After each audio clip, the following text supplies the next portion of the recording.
Benjamin Turner woke to the smell of ozone, burning circuitry, and something that might have been alien street food or a garbage fire. Hard to tell. He opened his eyes slowly, assessing before moving, a habit drilled into him by the League of Assassins. Concrete beneath him, cold and grimy. The sound of distant traffic, but wrong, too high-pitched, too mechanical. Air that tasted recycled and chemical. And above him, instead of sky, layers upon layers of metal infrastructure disappearing into shadow. This wasn't Gotham, wasn't Nanda Parbat, wasn't anywhere on Earth. Okay, Ben said quietly, rising to his feet with practiced fluidity. This is new. He was still wearing his League gear, dark tactical suit, reinforced at joints and vital areas, his signature retractable claws mounted on forearm sheaths. No weapons beyond that. No comm device. No idea how he'd gotten here or where here was. A neon sign flickered in what might have been basic. He could somehow read it, which was concerning, advertising something called Corellian whiskey. Beings of various species hurried past, none human, barely sparing him a glance. A four-armed creature argued with a tentacled vendor.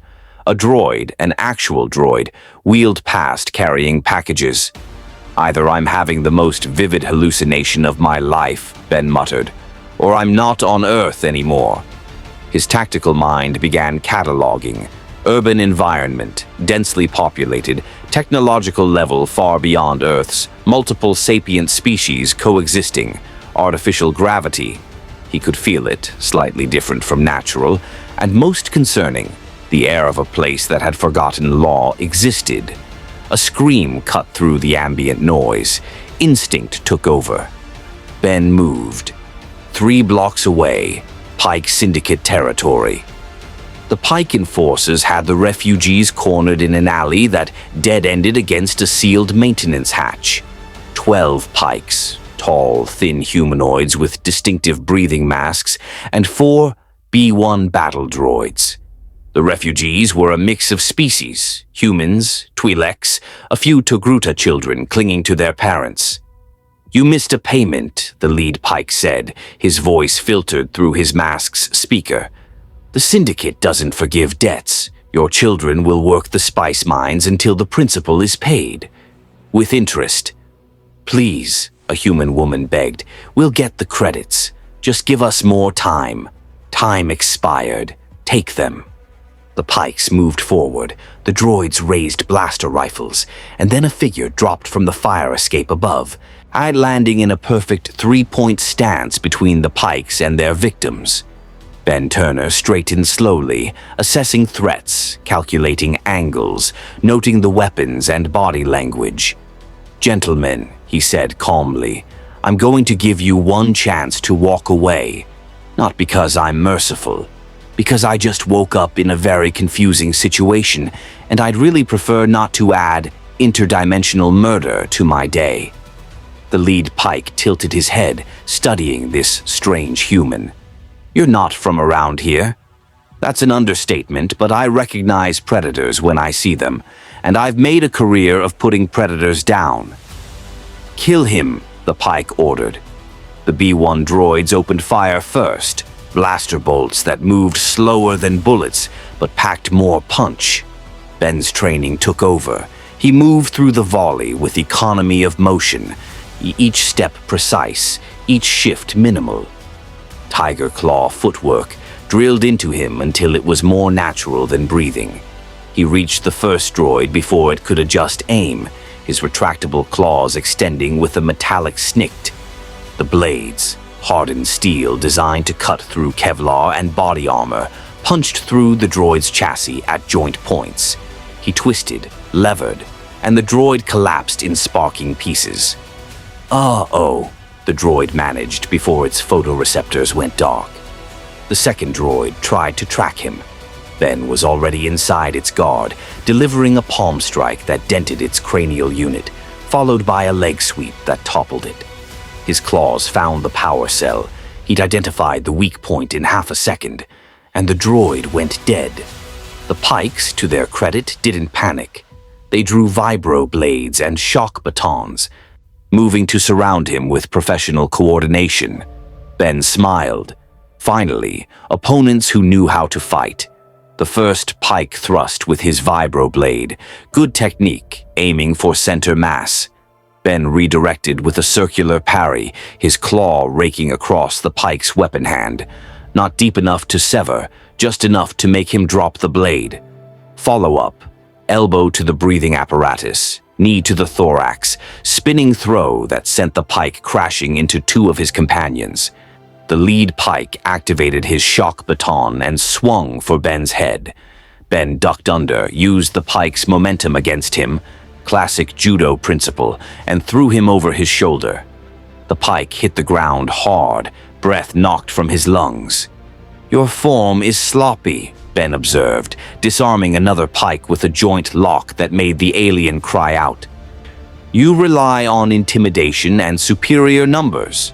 Against trained opposition, you're amateurs." The remaining droids tried to flank. Ben grabbed the fallen shock baton, threw it with precision that would have made a major league pitcher weep, and struck one droid's photoreceptor. Blinded, it fired randomly, hitting its companion. Both droids fell. 3 Pykes left. They looked at each other, looked at Ben standing over their unconscious or disarmed companions, looked at the refugees they'd been about to enslave. "Smart choice," Ben said as they backed away slowly, then turned and ran. He deactivated his claws, turned to the refugees. "You folks okay?" The human woman stared at him. What are you?" "Just someone who happened to be in the right place. You should leave before they come back with reinforcements." Is there somewhere safe?" "The refugee center, level 1305. But how did you? None of them even touched you." "Training. Lots of training." Ben helped an elderly Twi'lek to his feet. "Go. Now." They fled, throwing grateful looks over their shoulders. Ben stood alone in the alley, looking at the disabled droids and groaning Pykes, and sighed. "I have no idea where I am, how I got here, or how to get home. But at least some things are universal. Bullies, victims, and the need for someone to stand in between." He heard the sound of approaching speeders, high-pitched engines descending. Official, probably law enforcement, and apparently explaining myself to the local authorities. Great. Just great. Coruscant Guard Precinct, 2 hours later. Commander Fox of the Coruscant Guard stood in the interrogation room, I looking through the one-way viewport at their detainee. The human sat calmly, hands resting on the table, completely relaxed despite the binders on his wrists. He'd surrendered without resistance when the guard arrived, cooperated fully, and shown zero indication of stress. He disabled 4 B-1 battle droids and 9 Pyke enforcers, Fox said, reviewing the report. In under 2 minutes, without a blaster, without any weapon except those retractable claws built into his gauntlets, and he did it while protecting civilians. "That's not normal," Captain Rex observed. He'd been pulled into the briefing because Commander Fox wanted a second opinion from someone who'd seen extensive combat. Even Jedi don't move quite like that. And the security footage shows no indication of force use. They watched the security recording again. Grainy footage from a maintenance cam, but clear enough. Ben moving through blaster fire with minimal movement, dismantling droids with surgical precision, disabling Pykes with techniques that looked almost choreographed in their efficiency. "He fights like an ARC trooper," Rex said slowly, "but different, more refined, like he learned combat as an art instead of a survival skill." "Should we be worried?" "I don't think so. Look at the end. He helps the refugees, tells them where to find safety, then waits for us to arrive. If he wanted to disappear, he could have. He stayed because he wanted to cooperate." Fox made a decision. "I'm going in. You stay here. Observe." He entered the interrogation room. Ben looked up, who studied Fox with eyes that missed nothing, The armor, the rank insignia, the slight tension in his shoulders that indicated combat readiness. "Commander," Ben said politely, "I assume you have questions." "Many, starting with, who are you?" "Benjamin Turner, though I've also been called Bronze Tiger." "Where are you from?" "Earth, a planet that apparently doesn't exist in your star charts, which I learned when your very polite desk sergeant tried to look it up, which suggests either I'm from very far away or very far elsewhere." Fox sat across from him. "You're claiming to be from another dimension? I'm claiming I don't know how I got here. One moment I was in Gotham City tracking a League of Assassins cell. The next moment I woke up in your lower levels with no memory of transit. Either someone with very sophisticated technology grabbed me, or something stranger happened. Given that I'm apparently in a galaxy with faster-than-light travel, laser swords, and battle droids, I'm keeping an open mind about strange." "You're very calm about this." "Panicking won't help. Gathering information will. So here's what I know. I'm in a city called Coruscant. You're clone soldiers, identical genetically, which is fascinating and raises ethical questions I'll address later. You're fighting a war against something called separatists, and your society has access to technology that would seem like magic where I'm from." Fox blinked. "You processed all that in 2 hours?" "I'm a tactical analyst. It's what I do. Also, your desk sergeant was very helpful once he realized I wasn't hostile. Nice kid. You should promote him." Despite himself, Fox smiled. "You disabled 9 criminals and 4 military droids, using only martial arts and those claws. How?" "Training. I've spent most of my life studying combat. Multiple martial arts disciplines, weapons mastery, tactical operations. Where I'm from, I'm considered one of the best hand-to-hand combatants alive. Here I'm apparently just another confused alien trying not to get shot by robots. You're not force-sensitive." "I don't know what that means." "The Force, the energy field that binds all living things. Some beings can sense it, manipulate it. Jedi and Sith use it to enhance their abilities. We thought maybe you were." "Using space magic?" Ben smiled. "No, what you saw was purely physical skill. No enhancement beyond what the human body can achieve through discipline and training." Fox exchanged a look with the one-way viewport, knowing Rex was watching. This man had fought like a Force user without the Force. That was unprecedented. "The Pykes will want revenge," Fox said, "and we can't protect you indefinitely. You have no identity, no credits, no legal existence in Republic records. I'm aware, which is why I'm going to make you an offer." "You're a prisoner making offers." "I'm a highly skilled combatant in a galaxy at war. You need people who can fight. I need purpose and protection while I figure out how to get home, or accept that I can't. So, I'll work for you. Consulting basis. I help with situations that require a lighter touch than clone troopers in armor. In exchange, you provide me with housing, food, and official status. You want to join the Republic military? I want to survive, and I've spent too much of my life serving masters I didn't believe in. If I'm stuck here, I'd prefer to serve a cause that's fighting for something resembling justice. You are the good guys, right?" Fox hesitated. "We try to be. That's more honest than most governments. I'll take it."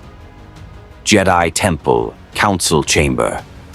The next day, Mace Windu stood before the holographic displays, showing footage of Ben's encounter with the Pykes, his expression thoughtful. "A warrior of exceptional skill," Plo Koon observed, "yet completely absent from the Force. I sensed nothing from him. Not light, not dark, simply void." "That's what concerns me," Mace replied. "How does someone achieve this level of combat mastery without Force sensitivity? What kind of training produces this?" "He claims to be from another dimension," Yoda said from his council seat. Strange his arrival is. Coincidental it is not. You think someone brought him here deliberately, or something. Ripples in the Force there have been. Disturbances. Perhaps connected they are. Mace reviewed the footage again, then moving with precision that rivaled Jedi forms, but originated from completely different principles. The Coruscant Guard wants to recruit him. Commander Fox submitted a formal request. Allow it, we should, Yoda decided. Watch him, we will. If threat he becomes, handle it we can. If ally he becomes, valuable he may be. Send young Tano, we should. Investigate further. Ahsoka. Why her specifically? Curious she is. Questions she asks. This Turner. Questions he asks also. Similar minds. They have. Perhaps understanding she will find. Mace nodded. I'll send her to the Coruscant Guard facility, but Master Yoda, what if this bronze tiger is more dangerous than he appears? Then learn it quickly, we will. But sense malice in him I do not. Discipline, yes. Purpose, yes. Darkness? No. Warrior he is, but honorable. Use that, we should. Coruscant Guard barracks, that evening. Ben was reviewing tactical holos of known separatist operations. Commander Fox had provided him access as a test, when a voice spoke from the doorway. The clones say you fight like a Jedi without the Force. He looked up to see a young Togruta, blue and white skin, distinctive head tails, orange face markings, wearing Jedi robes and carrying a lightsaber. Couldn't have been older than 16, but her eyes carried the weight of someone who'd seen combat. Then the clones are flattering me, Ben replied, standing. Jedi have supernatural powers. I just have training and stubbornness. I'm Ahsoka Tano, Padawan to Anakin Skywalker. Benjamin Turner, master to no one, student of many disciplines, currently very confused about galactic geography. She smiled. You really are from another dimension? Either that, or I'm having a mental breakdown. But the droids seem too detailed to be hallucinations, so I'm going with dimension as the working theory. Ahsoka circled him, studying his stance, his posture, the way he held himself. You move like a fighter even when you're standing still, like you're always ready. That's because I am. Where I'm from, being unprepared gets you killed. Looks like it's similar here. Given the war. The Clone Wars. We're fighting to preserve the Republic against separatist forces that want to break away and form their own government. And which side is morally correct? The question seemed to surprise her. We are. We're protecting democracy, freedom. Are you? Or are you protecting a political system that's failing so badly that entire sectors want to leave? I'm not challenging you, Ben added, seeing her stiffen. I'm genuinely asking, because where I'm from, civil wars are rarely as simple as good versus evil. Ahsoka was quiet for a moment. You sound like Master Windu. He always tells me to question my assumptions. Smart teacher. So why did the Jedi Council send a Padawan to evaluate me? I volunteered. Master Yoda thought we might understand each other. We're both outsiders in our own ways. You're from another dimension. I'm questioning things other Jedi take for granted. Ben studied her, saw a young warrior struggling with doubt, with the gap between ideals and reality. He recognized that struggle. He'd lived it. Want some advice from someone who's been there? Sure. Trust your instincts, question everything. But don't let doubt paralyze you. Action based on incomplete information is better than inaction based on perfect uncertainty. And most importantly, never let anyone tell you that loyalty means blind obedience. Real loyalty is telling your masters when they're wrong. Ahsoka smiled. You know, I think Master Yoda was right. We are similar. Is that why you're here? To decide if I'm trustworthy? Partially. Also to deliver a message. The Republic's Strategic Command wants to meet you. They're interested in your unique skill set. Commander Fox recommended you for special operations. Special operations, that's usually code for we need you to do things we can't officially acknowledge. You've done that before. Too often. It's part of why I ended up in the League of Assassins. They promised purpose. They delivered murder with a philosophical justification. I spent years earning my way out of that debt. But you're considering the Republic's offer. Ben looked at the tactical displays, at the war maps showing conflict across dozens of star systems, and sighed. I'm stuck in a galaxy at war with no way home that I can see. I can either hide and hope the conflict passes me by, or I can use my skills to make a difference. I've never been good at hiding. Then you'll meet with Strategic Command? I will. But Ahsoka? I need you to promise me something. What? If I start becoming the thing I used to be, if you see me crossing lines that shouldn't be crossed, you stop me. However you have to. Deal? She ignited her lightsaber, green plasma blade humming to life. Deal. But I don't think I'll need to. The Masters have been teaching me to sense intentions through the Force, and yours are clear.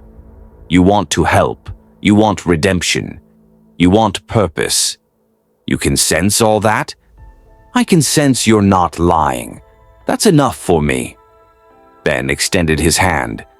Ahsoka shook it, and in that moment, an unlikely alliance formed between a teenage Jedi questioning her order and a dimension-displaced martial artist seeking redemption. Welcome to the Clone Wars, Bronze Tiger, Ahsoka said. It's going to be interesting. That's what I'm afraid of, Ben replied. But he was smiling. Camino, Tipoca City, 6 weeks after arrival. Ben stood in the rain, watching Clone Force 99 run combat drills. They called themselves the Bad Batch, 5 defective clones whose genetic mutations made them outcasts, even among an army of identical soldiers. Hunter had enhanced senses. Wrecker possessed extraordinary strength. Tech was a genius. Crosshair never missed, and Echo, the newest addition, was part organic, part machine after his rescue from separatist experimentation. They were perfect. Not in execution, they broke protocol constantly, improvised wildly, and drove their regular army handlers insane. But in spirit, in their refusal to be reduced to serial numbers, in their insistence on being individuals despite being engineered for conformity. Ben respected that. Your form is improving, he called to Wrecker, who was practicing the tiger claw strikes Ben had taught him. But you're telegraphing. Drop your shoulder 2 inches before committing. Like this, Wrecker demonstrated, his massive frame moving with surprising grace. Better. Remember, size is an advantage in intimidation, but a disadvantage in surprise. Make them underestimate you, then strike before they can adjust. The Reg troopers think we're crazy for learning hand-to-hand from a Nat-born, Hunter said, approaching. They say blasters make martial arts obsolete. Then the Reg troopers are idiots. Blasters jam, run out of ammo, get knocked away. Your body is the one weapon you always have. Might as well learn to use it. Tech looked up from his data pad where he'd been analyzing recordings of Ben's fighting style. I've been comparing your techniques to the Republic's database of martial arts. Taras Casey, Ashani Combat, Katara. None of them match your style precisely. It's as if you've synthesized principles from dozens of different forms into something entirely new. That's exactly what I did. Where I'm from, we call it mixed martial arts. Take the best from everything, discard what doesn't work, refine constantly. No single style is complete, but if you master the principles underlying all styles, you become adaptable. Adaptable, Echo repeated, his cybernetic implants whirring softly. That's what being ARC training taught us. Adapt or die. Smart training. So why are you outcasts? You're more effective than standard clones. Because we're different, Crosshair said flatly, his enhanced eyesight studying Ben from across the training floor. The Kaminoans don't like different. Neither do the Reg officers. We're supposed to be identical, obedient, replaceable. But you're not. No, we're not. Ben looked at the 5 clones, brothers by genetics, individualists by necessity. Good. Identical is boring.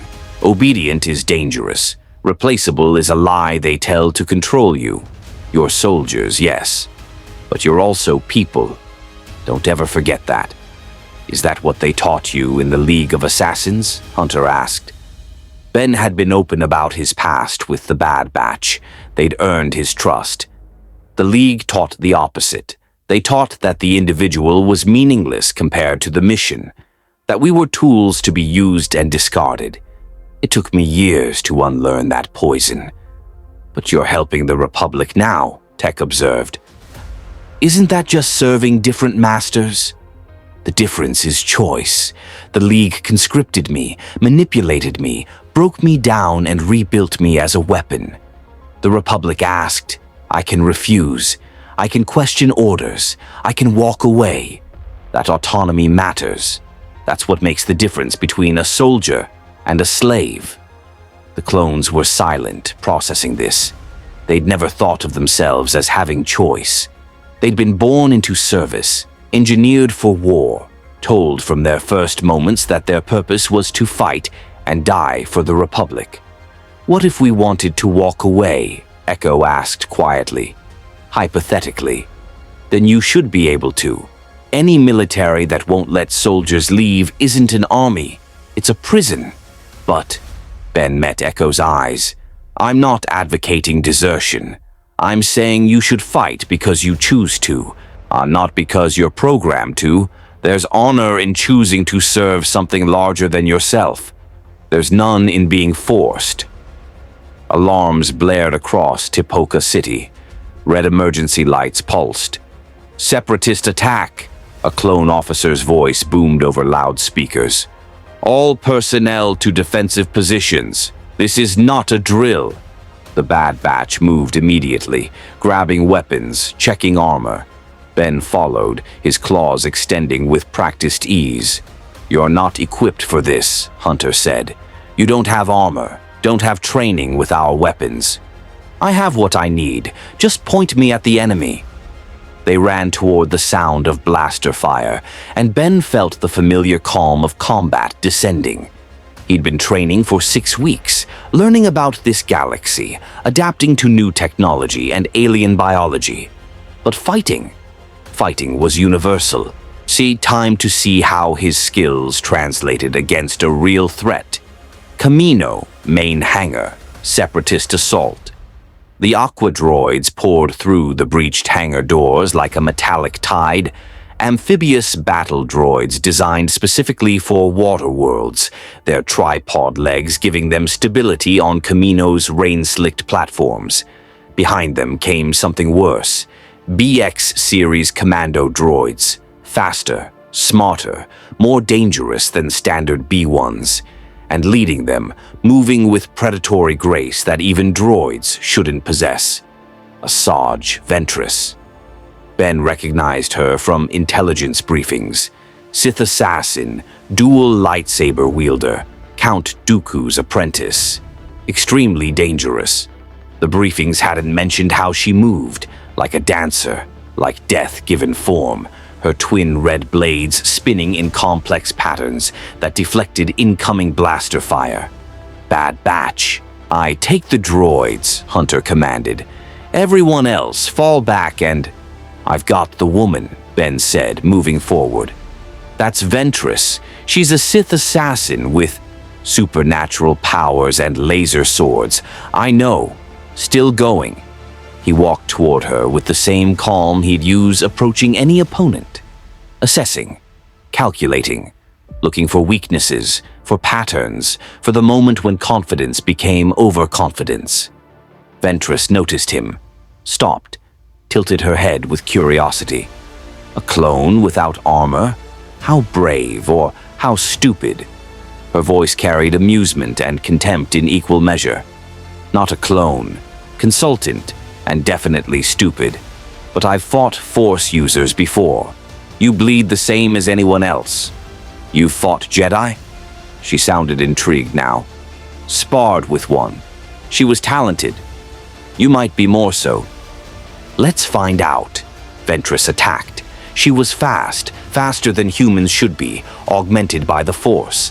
Her lightsabers traced deadly arcs, one high, one low, designed to overwhelm his defense with simultaneous threats. Ben moved. Not backward. Backward meant defeat against an opponent with reach advantage.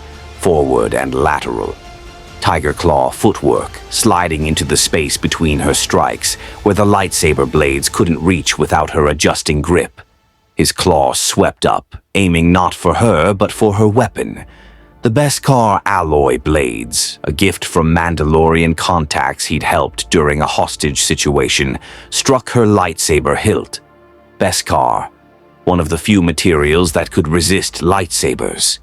The impact jarred her grip. Not enough to disarm, but enough to disrupt her form. Ben flowed into the opening, elbow strike to her solar plexus, knee toward her thigh, maintaining constant pressure that didn't give her time to recover. Ventress force pushed. Ben felt the invisible impact and rolled with it instead of resisting, using the momentum to create distance, coming up in a fighting stance. Interesting, Ventress said, breathing harder now. You fight like Jedi, but move like Ikani warriors. What are you? Determined. She attacked again, this time with force-enhanced speed. Ben couldn't match her velocity, but he didn't need to. He could predict. Read her patterns, see the slight weight shift before she committed to a strike, the eye movement telegraphing her target. Master martial artists didn't react to attacks. They responded to intentions. His claw caught her wrist, not the lightsaber, the flesh holding it.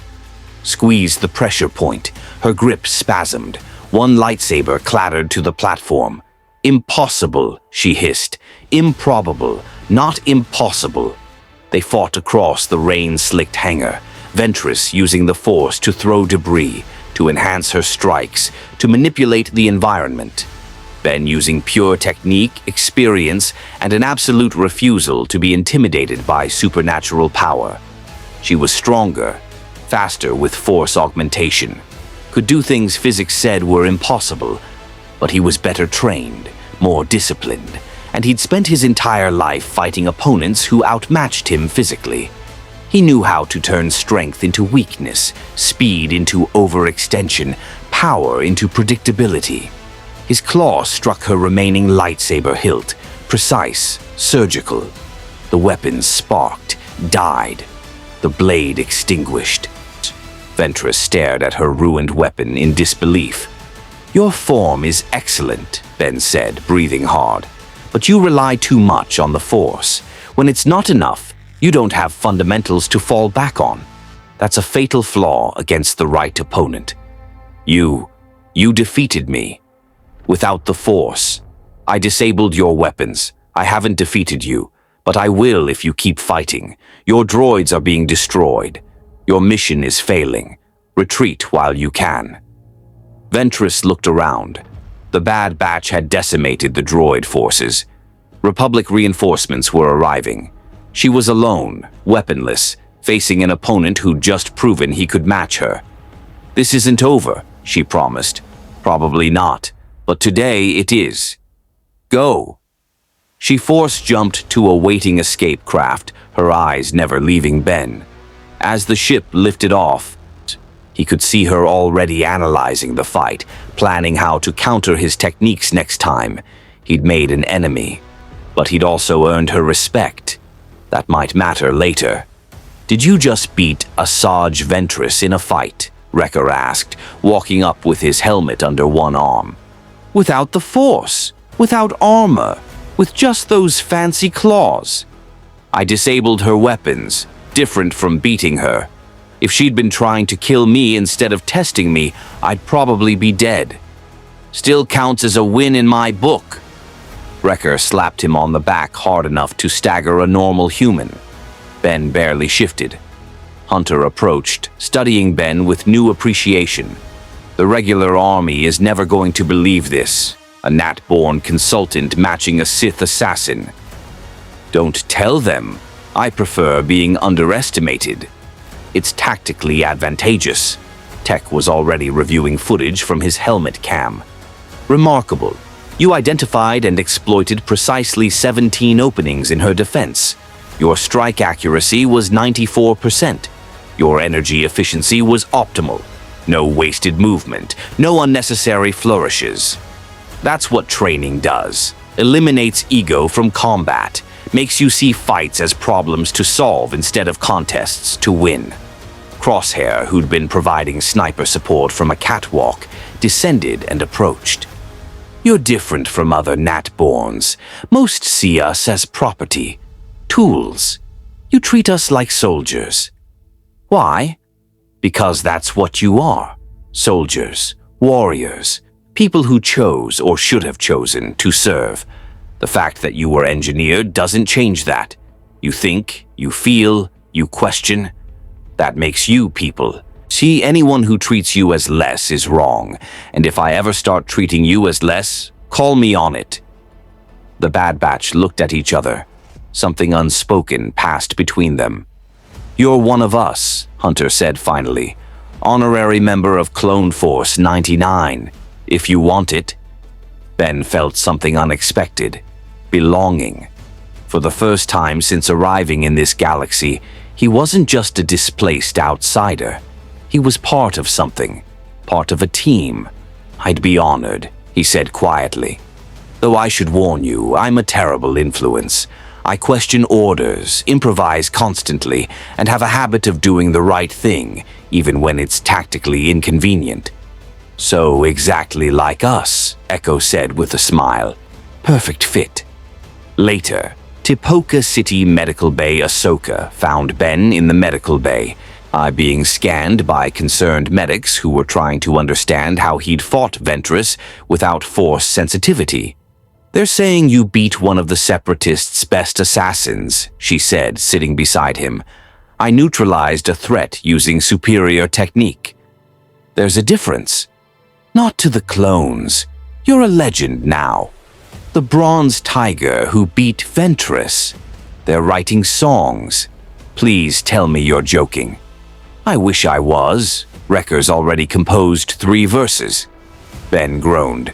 This is exactly what I didn't want. Attention draws scrutiny. Scrutiny reveals weakness. Weakness gets exploited. Or maybe, Ahsoka suggested, being a legend makes you more valuable, harder to dismiss, harder to ignore when you question orders that shouldn't be followed. Speaking from experience, my master, Anakin, he's a legend, hero with no fear. They call him. It gives him latitude other Jedi don't have. He can question the Council, push back on bad orders, protect his men, because he's earned respect through action. And you're saying I should use whatever respect I've earned? I'm saying you have a voice now. People will listen. Use it wisely. A medical droid beeped, reporting results.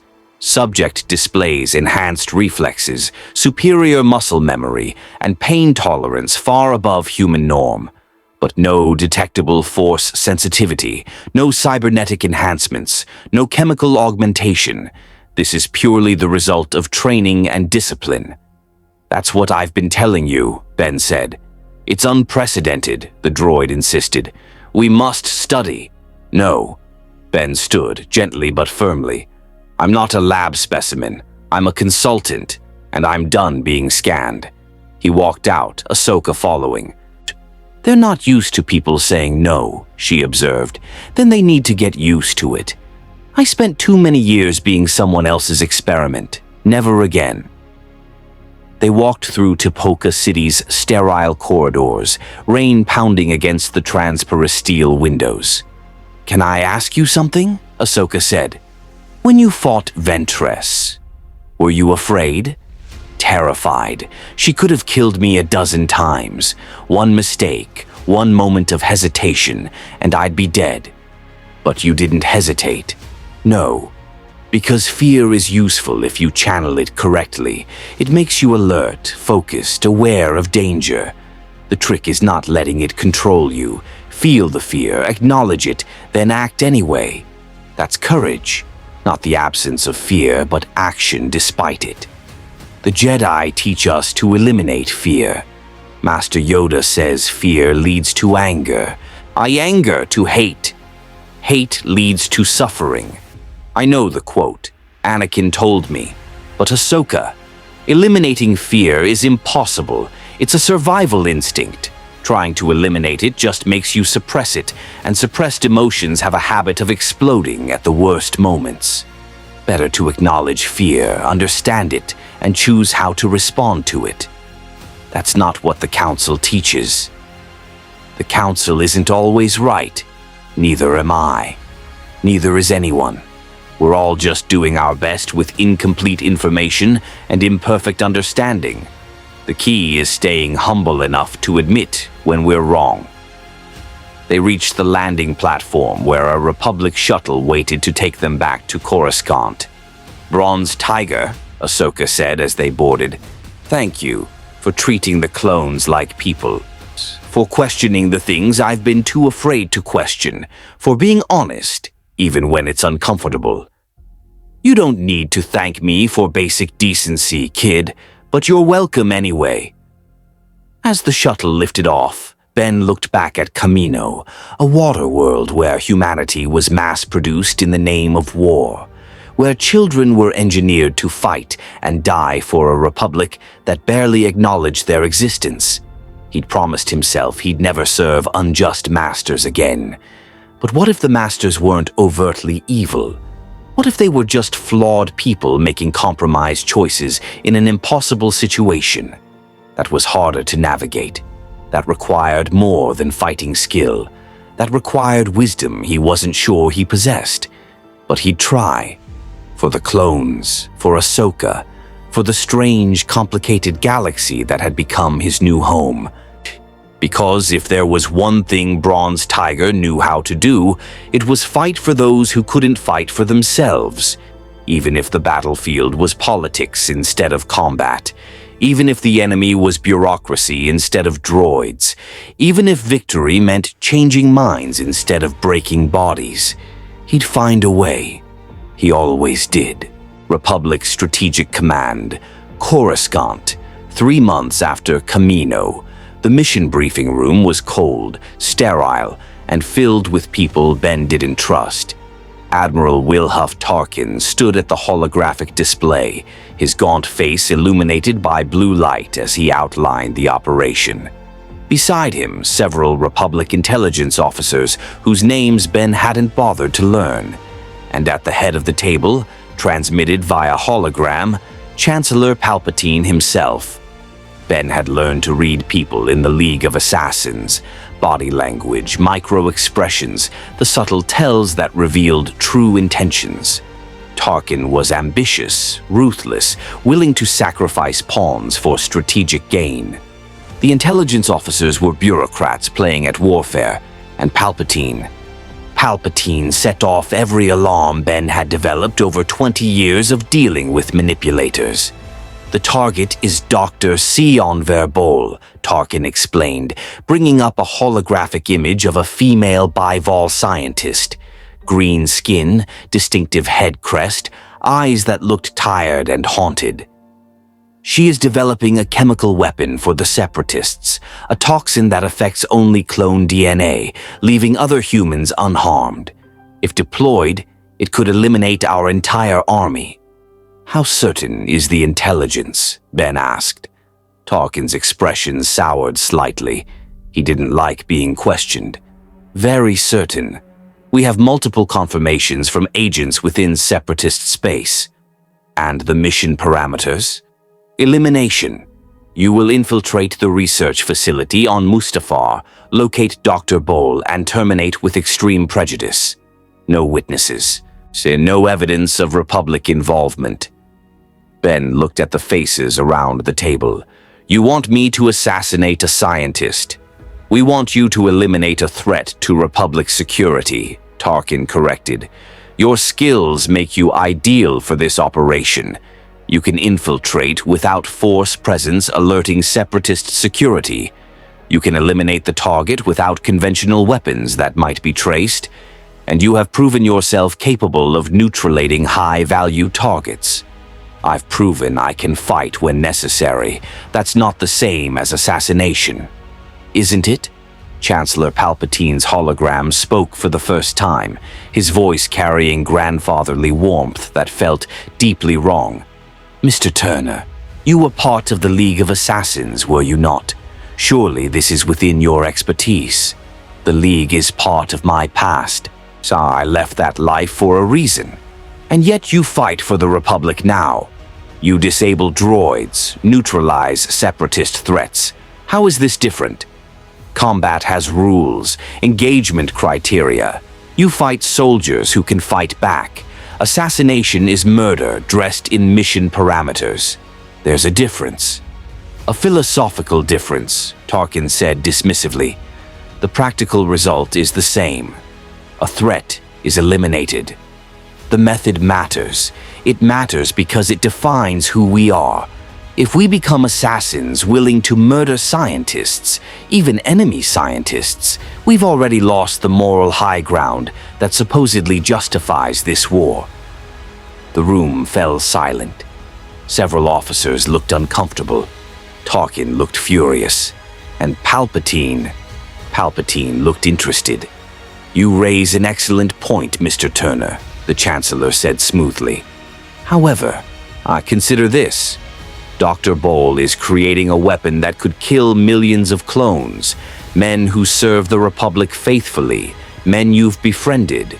Would you truly allow them to die to preserve your moral comfort? It was a good argument, a compelling argument, the kind of argument that had worked on Ben countless times in his youth. But he'd learned. If Dr. Bole is truly developing this weapon voluntarily, then yes, she's a military target.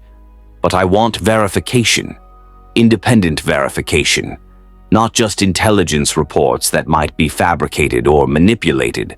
I want to know who she is, why she's doing this, and whether she has agency in her actions. We don't have time for philosophical debates, Tarkin snapped. The weapon could be completed within weeks.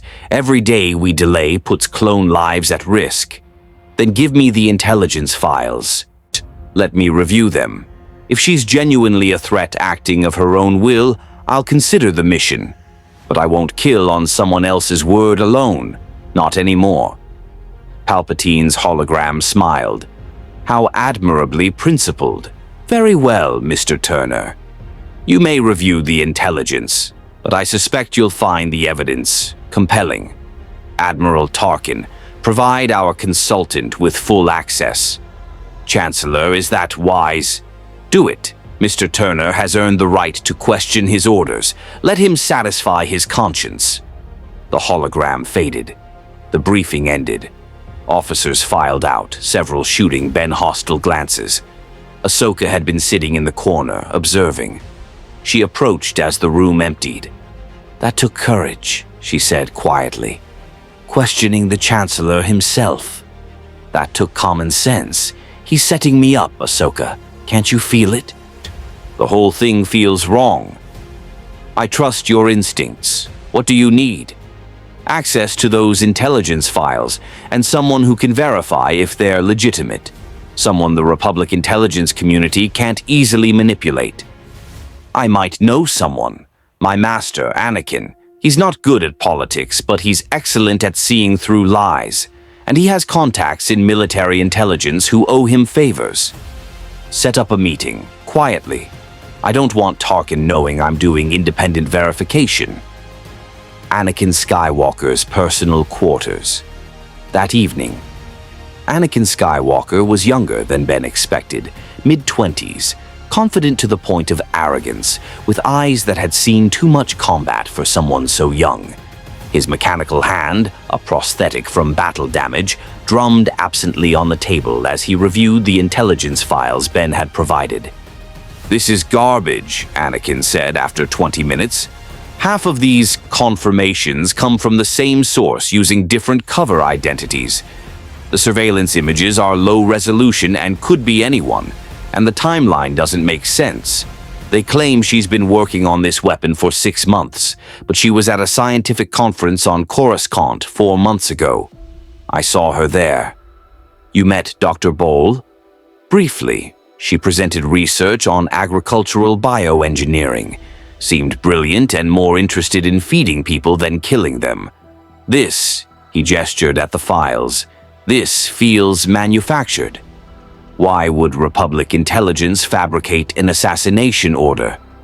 Because someone wants her dead for reasons unrelated to clone-targeting toxins. Maybe she knows something. Maybe she refused to work for the Republic. Maybe someone with power has a grudge. Anakin fixed Ben with an intense stare. You were right to question this.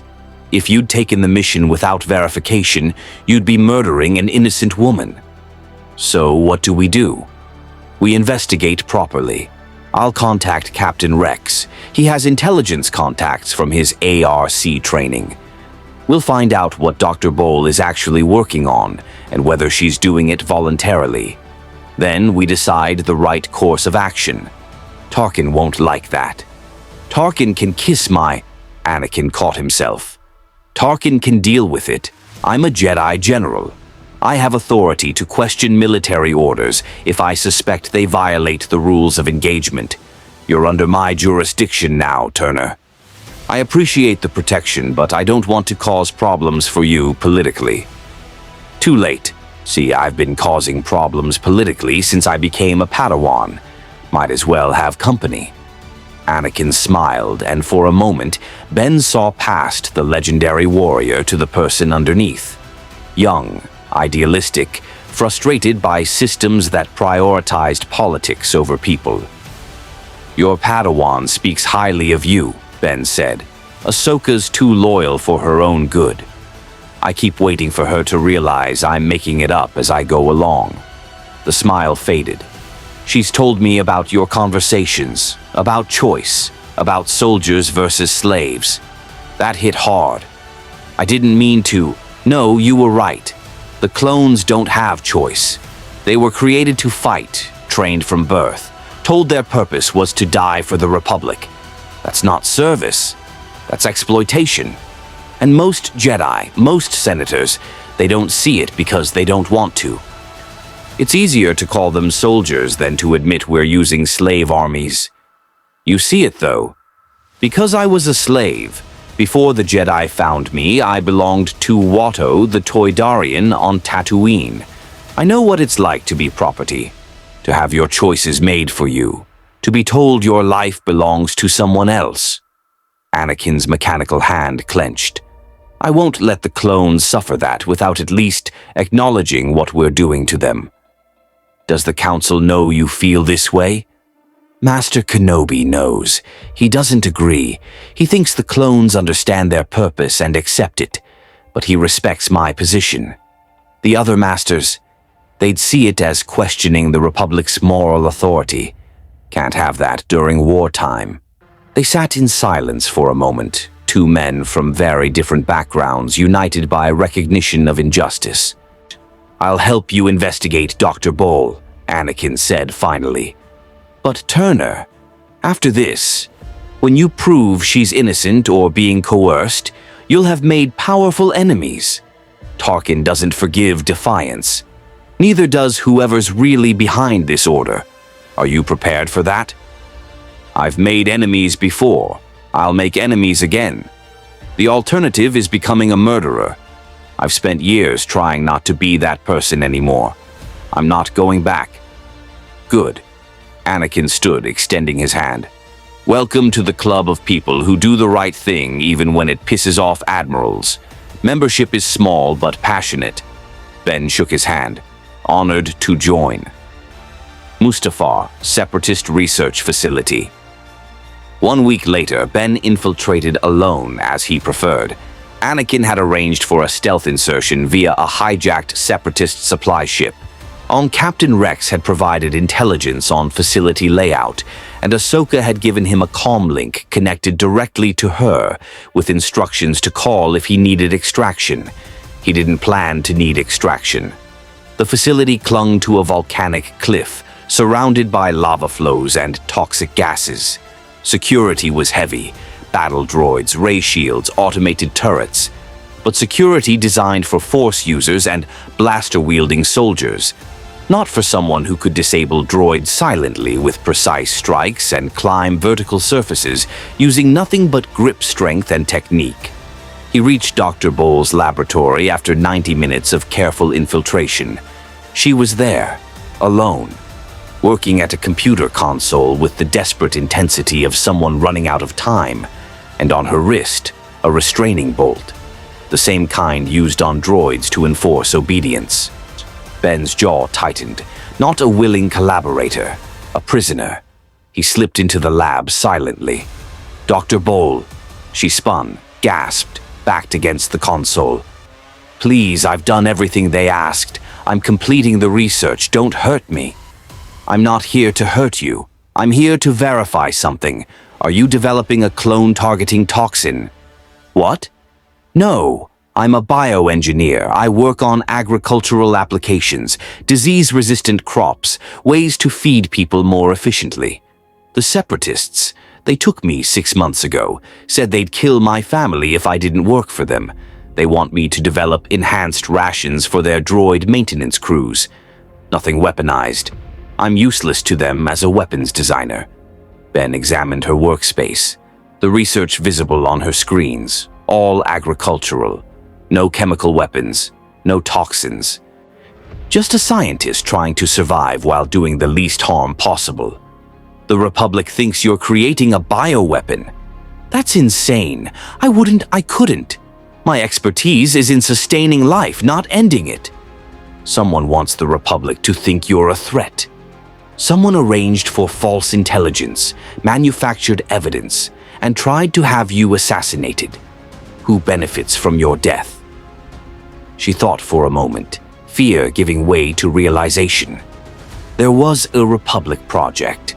Before the war, agricultural subsidies for Outer Rim worlds. I was the lead researcher. I discovered that a senator was embezzling funds, selling the subsidies to private corporations instead of using them for their intended purpose. I reported it. The senator, he was furious, threatened me. I'd said I'd made a powerful enemy. "Which senator?" "I don't remember his name, but he worked closely with the military, had connections to the strategic command, and he was always with..." She paused. "With Admiral Tarkin." Everything clicked into place. Tarkin hadn't sent him to eliminate a separatist threat. He'd sent him to murder a witness, someone who could expose corruption in the military-industrial complex, someone who knew too much. And Ben had nearly done it. "We're leaving," he said, moving to disable her restraining bolt. "Can you walk?" "Yes, but the guards, the security, will be my problem. You just stay close and move when I tell you to move." He led her through the facility, his mind racing. They'd set him up, used his skills, his desire to help, his loyalty to the clones. Manipulated him into becoming what he'd spent years trying not to be. A killer for hire, an assassin. They almost reached the hangar when the droids descended. Not standard B-1S, destroyer droids. 4 of them rolling into formation, their shields activating. "Get behind me," Ben ordered. "Those are destroyer droids. They're invulnerable to conventional weapons." "I'm not conventional." He moved forward, analyzing the droids. Shield generators in the central hub, exposed only during transformation from wheel to combat mode. Timing had to be perfect. The first droid unfolded. Ben was already moving, his enhanced reflexes putting him inside the shield perimeter before it fully deployed. His Beskar claws struck the shield generator housing, not destroying it, redirecting it. The shield collapsed inward, shorting the droid's power systems. The second droid opened fire. Ben rolled, using the disabled droid as cover, then launched himself at the shooter. Same technique. Inside the shield, strike the generator, exploit the weakness. 2 down. The third and fourth droids learned. They stayed in wheel form, circling, trying to ram him. Fast, maneuverable, shields active. Different problem. Ben grabbed a piece of destroyed droid, a metal shard, and threw it with precision at the third droid's wheel mechanism. The shard jammed. The droid wobbled, lost balance, unfolded to stabilize. Ben was there, claws through the generator. 3 down. The fourth droid adapted, maintained wheel form, used its blasters while mobile. Ben couldn't get close without being shot, so he changed tactics. He ran, leading the droid toward a walkway over a lava flow. The droid followed predictably. When Ben reached the center of the walkway, he stopped, turned, and waited. The droid rolled forward, building speed, planning to ram him off the walkway. At the last second, Ben jumped. Not backward, straight up, using the droid's momentum against it. He landed on its shield dome, his claws striking repeatedly at the same point. Beskar could pierce energy shields given enough concentrated force. The shield failed. The droid, unbalanced by his weight, veered off the walkway. Ben jumped clear as the destroyer droid plunged into the lava. 4 down. Dr. Bowles stared at him. "What are you?" "Pissed off. Come on, we're leaving before more show up." Republic shuttle, en route to Coruscant. Anakin's voice came through the comlink, relief evident. "You got her out. Good. Rex is transmitting your debrief to the Jedi Council right now. We have evidence of Tarkin's fabricated intelligence. The Senator Dr. Bowles exposed Senator Tennille. He's been under investigation for months. This ties him directly to attempted murder." "What happens to Dr. Bowles?" "Witness protection. New identity. The Republic owes her that much after trying to kill her." "And Tarkin?" "Untouchable politically, but his credibility is damaged. He won't be able to manipulate you again. You made an enemy, Turner, a powerful one." "Wouldn't be the first time." Ahsoka's voice joined the channel. "The Council wants to see you when you return, Master Windu specifically." He said, and I quote, "The Bronze Tiger showed wisdom in questioning his orders. Perhaps there's hope for him yet." "High praise from Master Windu," Anakin said. "You've impressed him." "That's not easy." Ben looked at Dr. Bowles, who was sleeping in the passenger seat, finally safe after months of captivity and fear. He'd been sent to kill her. Instead, he'd saved her. That was the difference between who he used to be and who he'd become. The League would have called his refusal weakness. They would have said emotions compromised his effectiveness. That mercy was for those too weak to do what was necessary. But Ben knew better now. Mercy wasn't weakness. It was strength. The strength to choose compassion when violence would be easier. The strength to question when obedience would be simpler. The strength to be the person you wanted to be instead of the weapon someone else wanted to use. "Turner," Anakin's voice brought him back. "You still there?" "Yeah, just thinking." "About?" "About how close I came to becoming what I used to be. One decision. One moment of trusting the wrong people. That's all it would have taken. But you didn't. You questioned, you investigated, you chose right. That's what matters. This time. What about next time? What about when the situation is murkier, when I don't have time to verify, when choosing right means letting something terrible happen?" Silence on the comlink. Then Ahsoka's voice, quiet but firm. "Then you do your best. Make the choice you can live with. And trust that your conscience will guide you better than anyone else's orders." "When did you get so wise, kid?" "I had a good teacher. Several, actually. You're one of them." Ben smiled. "Then I'd better make sure I'm teaching the right lessons." As Coruscant approached through the viewport, Ben considered what awaited him. The Council's approval, Tarkin's enmity. the growing sense that this war wasn't what it pretended to be, but also allies, friends, people who valued conscience over convenience. That was enough. For now, that was enough. Mandalore, Bo-Katan's throne room, 19 BBY. The hologram of Chancellor Palpatine flickered before Ben, Ahsoka, and Captain Rex. The siege of Mandalore was entering its final phase, Ahsoka leading Republic forces to capture Maul, the former Sith Lord who'd taken control of the planet's criminal underworld. Ben had been assigned as tactical advisor. Rex commanded the 500 First Clone Contingent. Together, they'd fought through Mandalorian super commandos and Maul's Death Watch loyalists for 3 days. Now the Chancellor was giving them new orders.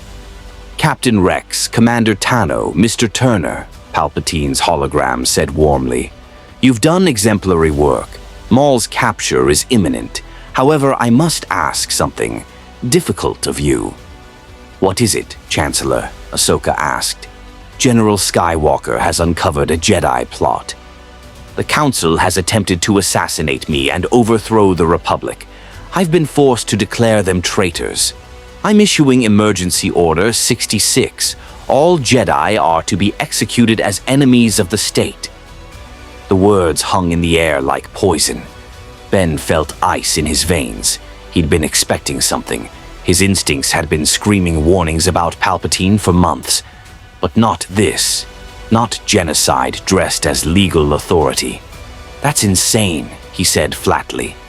The Jedi Council attempted a coup? The same council that's been fighting to preserve the Republic for 3 years? You expect us to believe that? Mr. Turner, I understand your skepticism, but I have evidence. The Jedi have been planning this since the war began. Master Windu himself led the assassination attempt. I barely survived. Where's Anakin? Ahsoka demanded. Let me talk to my master.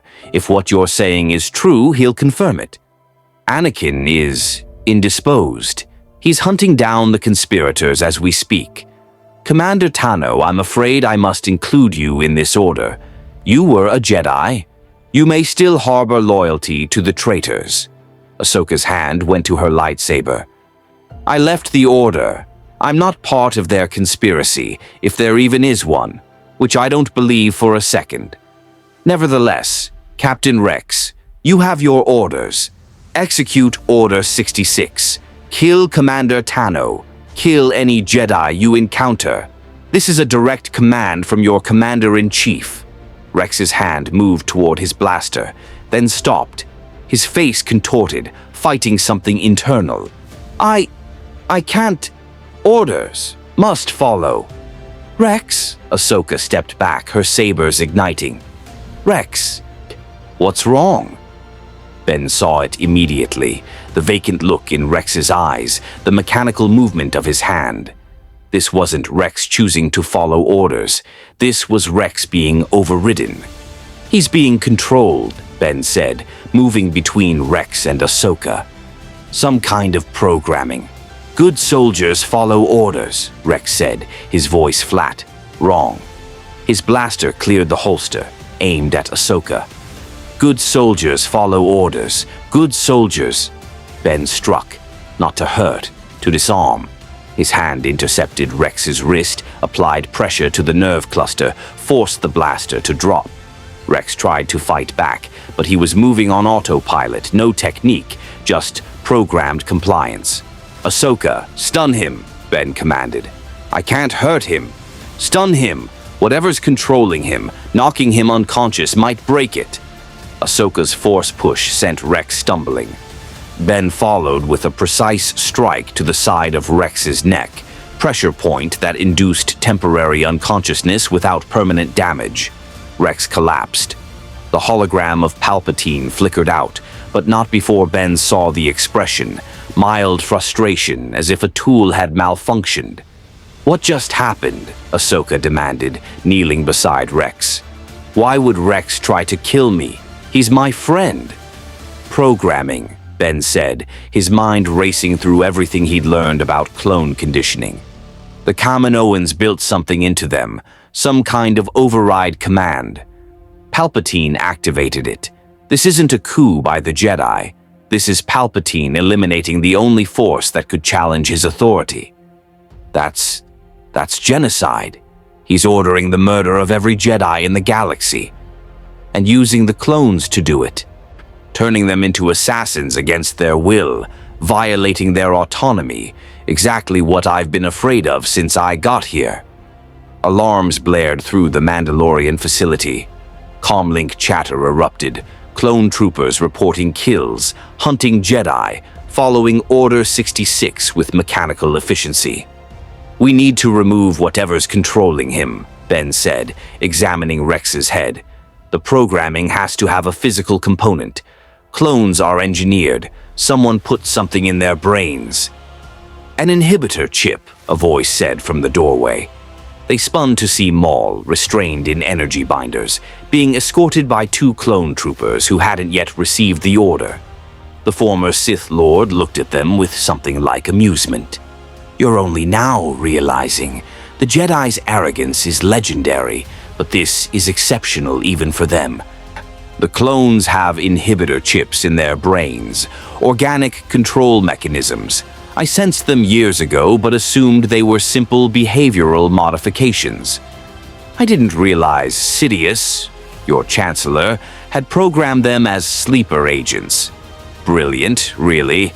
Create an army loyal to you, then turn them against your enemies when the moment is right." "Sidious?" Ahsoka asked. "Your Chancellor is Darth Sidious, Dark Lord of the Sith. He's been orchestrating this war from both sides, using the Republic and Separatists as pawns. The Clone Wars were never about politics.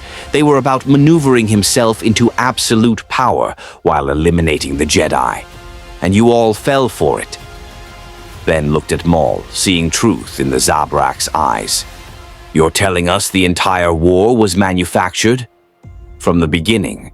Dooku was his apprentice. The Separatist leadership were his puppets. He created the crisis, positioned himself as the solution, and now he's converting the Republic into an empire with himself as emperor. It's the most masterful manipulation in galactic history. I'd be impressed if I wasn't also a victim of his scheming." "The chip," Ben said urgently. "Where is it? How do we remove it?" "Base of the skull, near the brainstem. You'd need surgical equipment and someone who knows clone physiology. Or," Maul's eyes gleamed, "you could ask me. I have experience manipulating organic matter through the Force. I could remove it. For a price." "We're not negotiating with you," Ahsoka said. "Then Rex dies executing Order 66. His chip will force him to hunt you, kill you, or die trying. Is your pride worth his life?" Ben made the decision. "What do you want?" "Freedom. I'll remove these binders. Let me escape. And I'll remove Rex's chip before I go. Consider it professional courtesy, one warrior to another." "Ahsoka, we don't have a choice. Rex is unconscious now, but he'll wake up still under control. If Maul can fix him, he's a Sith Lord. He's also right about the war, about Palpatine, about everything. Look at me, Ahsoka. You know when someone's lying. Is Maul lying?" She closed her eyes, reaching out through the Force. Ben watched her face change as she felt the truth, felt the trap that had been sprung across the entire galaxy, felt the Jedi being hunted, killed, eliminated. "He's telling the truth," she whispered. "All of it. The Council, the Temple. I can feel them dying. Across the galaxy, everywhere, clones are turning on their Jedi. Oh gods, Anakin." "Focus," Ben said firmly. "We save who we can save. Right now, that's Rex. Maul, do it. Free him from the chip. Then we let you go." "How do I know you'll keep your word?" "Because, unlike Palpatine, I'm not a liar. Do we have a deal?" Maul studied him, this human who fought without the Force, who'd appeared from nowhere and somehow influenced the war's final days. "You're an interesting anomaly, Bronze Tiger. Very well. Free me, and I'll save your clone friend." Ahsoka deactivated the binders. Maul rubbed his wrists, then knelt beside Rex. His hand hovered over Rex's head, red force energy coalescing. "This will hurt him, badly. The chip is integrated with his neural tissue. Removing it is like cutting out a piece of his brain. He may not survive." "Do it anyway," Ben said. "Better to die free than live as a slave." Maul's power surged. Rex's body convulsed. See back arching, a scream tearing from his throat even though he was unconscious. Blood trickled from his nose, his ears. Ben held him steady, refusing to look away from what his choice might cost. Then it was done. Maul held a small device, organic technology fused with metal, dripping with blood and cerebral fluid. The inhibitor chip, the weapon that had turned the clones into assassins. "It's out," Maul said, dropping the chip and crushing it under his boot. "He'll wake with a migraine that will make him wish he died, but he'll be free, as promised." He looked at Ahsoka. "I'm leaving now. Don't try to stop me." "Wait," she said. "What happened to Anakin? You said Sidious had an apprentice, Dooku. But Anakin killed Dooku." "Is my master—" Maul's expression became almost sympathetic. "Your master was Sidious's target from the beginning. The chosen one, the prophesied balance bringer. Sidious turned him, made him his new apprentice. By now, Anakin Skywalker is leading the assault on the Jedi Temple, killing younglings and masters alike. I'm sorry, but your master is gone. Darth Vader has taken his place." Ahsoka's legs gave out. She sat heavily, tears streaming down her face. No, he wouldn't. Anakin would never. He would. He did. Sidious found his weakness, fear of loss, and exploited it. Promised him power to save those he loved, and Anakin, for all his strength, was always weak where his emotions were concerned. Maul walked to the exit, then paused. "Bronze Tiger. You asked earlier if I was lying. I wasn't. But here's a truth I'll give you for free. You don't belong in this galaxy. I can sense it. You're from somewhere else, somewhere without the Force. And you survived here by refusing to play by this galaxy's rules. That adaptability, that outsider perspective, it's the only reason you saw through Sidious's deception when the Jedi didn't. Remember that. Your weakness is also your strength." He left, fading into the chaos of Mandalore's burning cities. Ben knelt beside Ahsoka, who was sobbing silently. "I'm sorry. I know he meant something to you. He was my master, my friend, my brother, and he's gone, replaced by a monster." "No. Anakin's still in there, buried under pain and fear and bad choices, but still there. People don't just become evil. They fall, slowly, through compromises and rationalizations, which means they can climb back. Eventually. Do you really believe that?" Ben thought of his own past, the League of Assassins, the missions he'd accepted without questioning, the people he'd hurt in the name of service to Ra's al Ghul. "I have to believe it. Because if people can't change, if we're all just slaves to our worst decisions, then redemption is a lie. And I've spent too much of my life seeking redemption to accept that it's impossible." Rex stirred, groaning. His eyes opened, clear, aware himself. "Ahsoka," he said weakly. "Why does my head feel like it got run over by a LAAT gunship?" "Because Maul just performed brain surgery on you with the Force," Ben said. "How do you feel?" "Like death, but also free." "I can think clearly. The Order, I remember it activating, trying to force me to—" He looked at Ahsoka in horror. "I tried to kill you. You fought it. Long enough for Ben to stop you. Long enough for us to figure out what was happening. You're free now, Rex. The chip is gone. The others, still under control, still hunting Jedi. Across the galaxy, Order 66 is being executed. The Republic is falling. Palpatine is consolidating power. Rex sat up despite the pain. Then we need to go. Find other survivors. Help who we can help. Fight back. Fight back against what? Ahsoka asked hopelessly. Against the entire Grand Army? Against the Chancellor himself? We're 3 people. What can we possibly do? We survive, Ben said firmly. We document what happened. We remember the truth. And when the moment is right, we resist. But first, we get off this planet before the 500 first realizes their captain has gone rogue.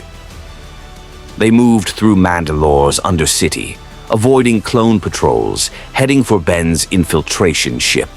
Above them, the city burned. The Republic was transforming into something darker. See, the Jedi Order was being erased from history. But 3 survivors moved through the chaos, refusing to surrender.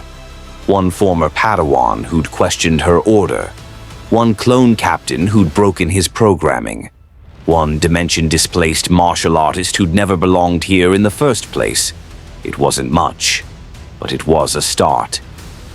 6 months later, Rebel Cell Safe House, Onderon Ben stood in a training room, teaching hand-to-hand combat to a dozen beings. Humans, Twi'leks, a Wookiee, 2 Gungans, and a Togruta, Ahsoka, who'd stayed despite having multiple opportunities to disappear into hiding. They were survivors, refugees from Palpatine's new empire, people who'd lost everything and were learning to fight back. The Empire has superior numbers, superior technology, superior resources, Ben said, demonstrating a joint lock on a volunteer. You can't match them in open warfare, but you can outthink them, outmaneuver them, strike where they're weak, fade before they can respond. Guerrilla warfare, precision operations, and most importantly, never giving up. Saw Gerrera, the Onderonian partisan leader, watched from the doorway. He'd been coordinating with other rebel cells, building a resistance network. Your bronze tiger fights well for someone without the Force, Saw observed. He fights well because he doesn't have the Force, Ahsoka corrected. The Empire is hunting Force sensitives, executing them, imprisoning them, turning them into inquisitors. But Ben, he's invisible to them. Just another human with good training. That makes him valuable. And you trust him. With my life. He saved it several times, and more importantly, he questions. He pushes back. He refuses to become what he used to be. That integrity matters. In the training room, Ben finished the demonstration. Remember, you're not soldiers. You're survivors who chose to fight. That choice is your strength. The Empire has stormtroopers who follow orders without thinking. You have purpose. That's the difference. Now, pair up. Practice the pressure points I showed you. Tomorrow, we work on weapons improvisation. The students scattered to train. Ben approached Ahsoka and saw. How many cells do we have now? 17 confirmed, scattered across 12 systems, Saw replied. Small operations. Hit-and-run attacks. Nothing that will topple the Empire, but enough to show resistance is possible.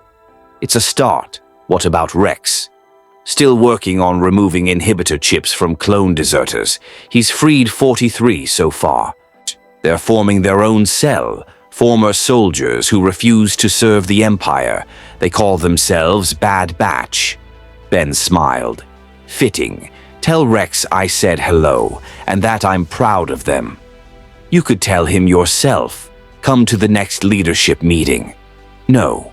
The Resistance needs people who belong to this galaxy, leaders who understand its politics, its people.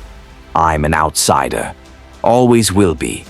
But I can train your fighters, teach them what I know. That's my contribution. Ahsoka studied him.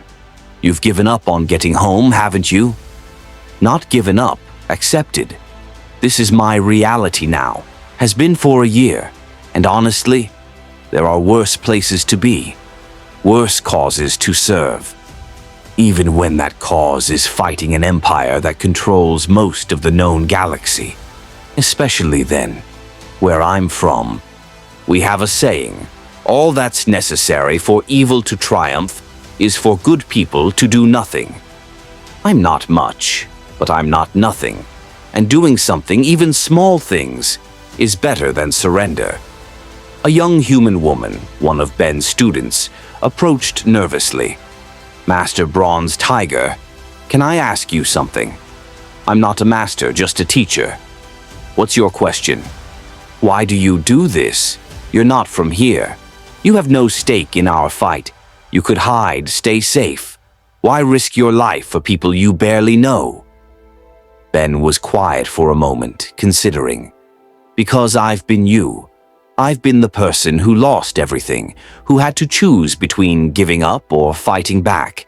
And I know how much it matters when someone says, "You're not alone. I'll stand with you." That's all I'm doing. Standing with people who need someone to stand with them. Is it enough, what we're doing? Ask me in 10 years, but right now, yes.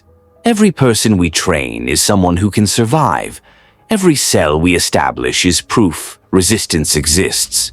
Every small victory is a reminder that the Empire isn't invincible. That's enough. For now, that's enough. The student nodded and returned to training. Saw clapped Ben on the shoulder. You're a good teacher, Bronze Tiger. The rebels are lucky to have you. I'm lucky to have purpose. After everything that happened, Order 66, the Purge, the Empire, I wasn't sure there was still room for people like me. People who fight with hands and feet instead of superpowers and laser swords. There's always room for warriors, Saw said, especially warriors who remember why they fight. Don't lose that, Bronze Tiger. Don't become so focused on the enemy that you forget what you're protecting. After Saw left, Ahsoka remained. You never talk about your home, about Earth. Do you miss it? Every day, but I've learned something. Home isn't always a place. Sometimes it's people. Purpose. A reason to wake up and keep fighting. I lost my geographic home. But I found something else here. People who need what I can teach. A cause worth serving. Maybe that's enough. And if you could go back? If tomorrow a portal opened and you could return to Earth? Would you? Ben looked at the training room, at the survivors learning to fight, at Ahsoka who'd become something like a younger sister, at the rebellion taking shape from desperation and hope. Ask me after we win, he said. Right now I have work to do. They stood together, watching the next generation of rebels learn techniques that would keep them alive in the coming fight. The Empire controlled the galaxy. But in small rooms on forgotten worlds, resistance was being born, and a dimension-displaced martial artist named Benjamin Turner, the Bronze Tiger, was teaching people that power didn't require the Force, just courage, discipline, and the refusal to surrender. That was enough. That would always be enough. 5 years later, the rebellion had grown. The small cells Ben had helped train were now coordinated networks. The hit-and-run attacks had evolved into strategic operations, and rumors were spreading of a rebel alliance, of a stolen Death Star plan, of a farm boy from Tatooine who could use the Force. Ben stood on Yavin 4, watching rebel fighters prepare for what intelligence suggested would be their most important battle. He was older now, scarred from years of fighting, but still teaching, still training. Ahsoka approached, no longer the teenager he'd first met. She'd become a leader, a symbol, proof that the Jedi could survive. They're saying we might win this, she said. Destroy the Death Star, strike a real blow against the Empire. Might is a dangerous word, but yes, this could be significant. Rex is leading ground support. The Bad Batch is coordinating infiltration teams. And you trained half the Special Forces operatives going on this mission. You've contributed more than most Jedi ever did. I did what I could. That's all anyone can do. It was enough. You were enough. And Ben, thank you. For everything. For saving me from Rex. For questioning orders when it mattered. For teaching us that the Force isn't the only power worth respecting. You proved something important. That ordinary people can stand against tyranny. That's a lesson this rebellion needed. Ben smiled. I'm not ordinary. I'm just human. There's a difference. Not to the Empire. To them, we're all just targets. But to us, to the rebellion, you're proof that skill, discipline, and choice can match any superpower. Alarms sounded. Fighters scrambled. The battle was beginning. Go, Ben said. Coordinate the operation. I'll be here training the next wave. Someone has to make sure there's a rebellion to come back to. When this is over, when we've won, what will you do? Keep teaching. Keep fighting. Keep being the Bronze Tiger. It's not much, but it's mine. And after all these years, I've learned that's enough. Ahsoka hugged him, quick, fierce. Then she was gone, running toward her ship. Ben watched the fighters launch, watched the rebellion strike back against an empire that had seemed invincible. He'd come to this galaxy by accident, a dimensional rift, a cosmic mistake, a twist of fate. But standing there, watching ordinary people fight for freedom with courage he'd helped instill, Ben understood something. There are no accidents, only choices, and he'd chosen right.